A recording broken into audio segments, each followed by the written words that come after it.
Okay, hey guys. We're going to be covering depositional landforms of rivers. This is the one of two parts of the landforms of rivers. The second part will be the other landforms of rivers, and meanders isn't in this section, as although it's kind of a depositional feature, it's also caused by erosion. So I'm not going to be covering that in this particular segment. So let's get started. So what am I going to be covering? Why might deposition occur? So what's the things that's going to cause deposition to occur in a river system? And these are the landforms that I'm going to be covering: braiding, deltas, levees, and floodplains. So why might it occur? Now these are just some of the reasons. Weather would cause reduced discharge. So in times of drought, there's reduced precipitation in the river. There's just going to be less water entering the river. So it's going to reduce its discharge, and that means it has less energy. Why that's important, I'll explain in a second. Increases in friction. This is going to slow down the velocity of the river. Increases in friction could be when it exceeds bankfall. That's what happens when it floods. I'll cover flooding in another video, but basically when a flood occurs, a river's capacity, its discharge, exceeds its bankfall. And meeting slow bodies of moving water. And what this is an example of why deltas form, why deposition occurs, and why deltas form. Because slow moving bodies of water absorb the energy of the river, it slows it down. You don't see rapid tides at the coast. What this all has to do with is the Holstrom curve. Now, I'm probably gonna cover this in another video, but just in case I don't, I'm just gonna briefly explain it. Holstrom curve is basically a model of what happens to material in a river and downstream and upstream at different parts. It's nothing to do with downstream or upstream, just like what happens to it. This line here is the entrainment value, and it's the velocity required to pick up the material. So for example, for sand, a small piece of sand, 0.1, it would need to be traveling at 100 centimeters per second for it to be able to. It might need to be traveling further, but it has to be a minimum of 100 centimeters per second. Settling velocity is the velocity where the energy is too little to carry it anymore, so it's deposited. The river just lets go. How sediment travels through a river will also be covered in another video. Siltation, traction, solution, things like that. This bit here I'll just explain for anyone who doesn't know Holstrom curve. The reason this doesn't go straight down and this bit is slightly up, like near pebbles, even though clay's clearly tiny, is because clay's different. It's so small that the surface area of it provides no friction or contact for the river to pick it up.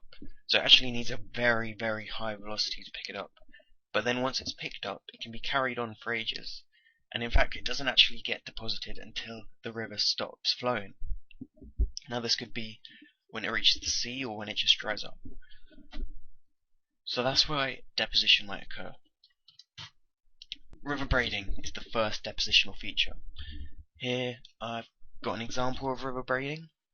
This is a river in India. I'm not going to try and pronounce it. And this is just a quick diagram. Now, what is river braiding? River braiding is these features here.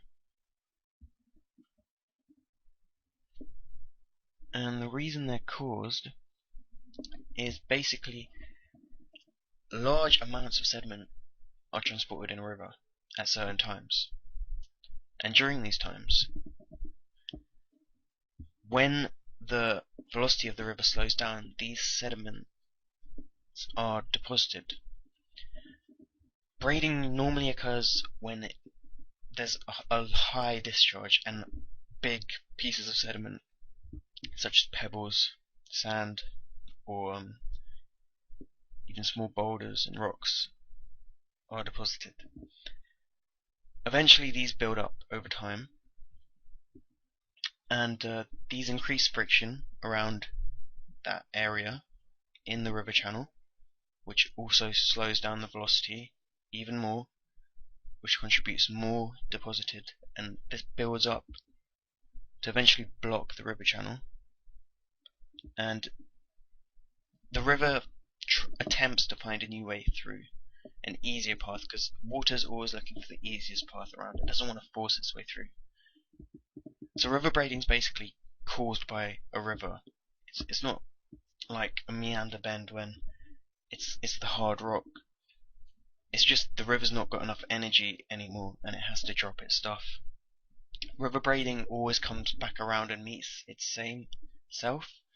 Anastomosing channels when it doesn't, but you don't really need to know that. So yeah, that's river braiding. Deltas. Okay, so deltas. So what are deltas? This is an example. This is the Nile, very famous delta. Brings fertile soil. What is it? It's when a river occurs to meet a slow moving body of water. It can occur at the sea, which is most of the famous ones, like the Mississippi River Delta and the Nile Delta, but it can also occur at lakes, such as in the Rocky Mountains. And basically, when it meets a slow moving body of water, its velocity slows down and the settlement value is reached. See, we're going back to the Holstrom curve here. Settlement value is reached, so material is deposited. This builds up on the seabed, and over time the alluvium is a good word to use here. Alluvium is just the material that's deposited, rises above the sea level and blocks the river mouth, which causes braiding to occur. Now there's three types. Arcuate, the Nile is an example of this, and they're basically determined by the shape. So you can see a convex, rounded shape of the Nile here. That's why it's an arcuate. This is the Mississippi Delta, and this is a bird's foot delta. As you can see, the sediments distributed around the different braided channels, anastomosing channels of the river. It's just many sediment bounded distributary channels, and it's usually in a fan type shape. Cuspate. Couldn't find a very good picture, so this is one I drew. It's basically when sediment's deposited evenly on either side, and it's normally quite a straight river channel that's entering the sea. Okay, so now we're getting to oxbow lakes. Now this is just a brief picture describing what happens in a meander. I will cover this in another video as I described earlier, but just in case, basically on the outer bit of a meander, erosion occurs, and on the inner bit, deposition occurs. Due to the different speeds, the river's not travelling at the same speed everywhere in it. It's travelling at different speeds at different parts of it. So basically, oxbow lakes are just developments of meanders, and the meander moves over time as erosion and deposition moves it. The neck of the meander loop becomes narrower because of the erosion occurring on the outside and the deposition occurring on the inside, causing it to move inwards towards each other. And eventually this becomes so narrow that probably during a time of flood, when there's high discharge and high erosion, it just is completely removed. And this leaves a much more efficient path for the river to take, because rivers want the easiest path, so they take that instead. This drastically reduces the velocity, so eventually deposition occurs, and this blocks off, dams off the oxbow lake. As there's no more input into the oxbow lake, it will eventually disappear, but some of them stay for a very long time because they're just huge. Some of them get very huge, like in the Amazon there's some very, very big ones. So it depends on the size and time. So it's going to take a very long time depending on the body of water, because they mainly disappears because of evaporation rather than deposition.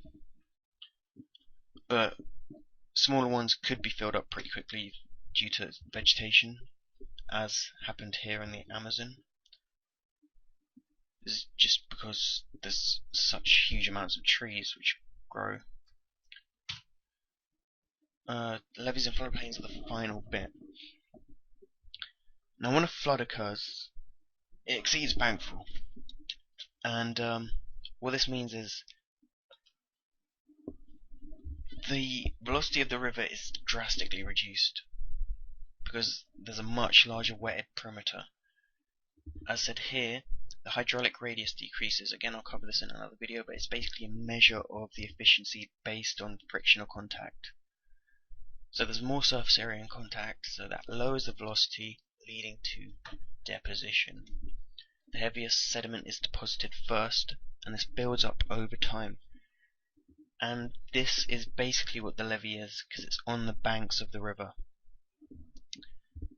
What's cool about levees is it actually makes it harder for the river to flood because it builds up over time. As seen here, during flood, the sediment is deposited, and then it's raised this bank wall, so now it's harder for the river to flood. So as the river floods, these bits are in much higher surface area contact, so there's much greater frictional slowing down the water here compared to here. Floods, whoops, let me just fix that. Floods are basically the same.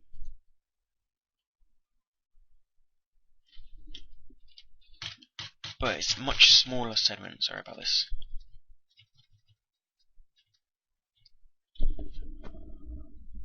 The sediment deposited on the floodplains are much smaller.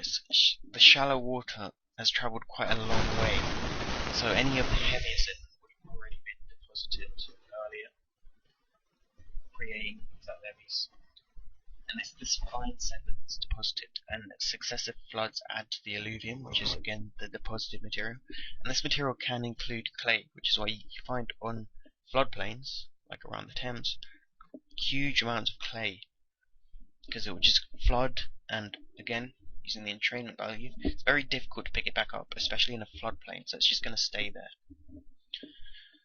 So yeah, that's basically the depositional features of rivers, or the depositional landforms of rivers. And in an exam, this could vary from questions to pictures, which you might have to describe and things like that. So hopefully this was helpful. If you've got any questions about things that you didn't understand, just post it in the comment and I'll try to answer it. So yeah, thanks for watching.